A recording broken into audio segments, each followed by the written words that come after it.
Another interesting neural filter is the makeup transfer filter. So I'm going to take the makeup of this image and apply it to this image. Essentially, you need to have both images open. Go to Filter, Neural Filter, go to the beta filters, go to Makeup Transfer and turn it on. And it's going to ask you to select a reference image. So I'm going to go down to the other one that I have open. It's going to let me see what that is visually, and it's processing in the cloud. And look what it did. It minimized the intensity of her eyebrows because the model over here has her eyebrows minimized.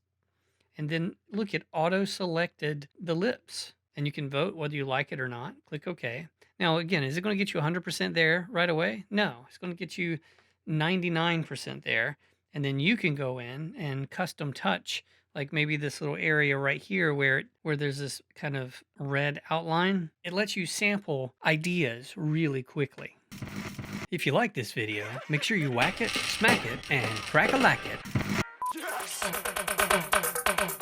Hey, what are you still doing here? It's over. Actually, all kidding aside, I hope this video helped. And if it did, consider subscribing.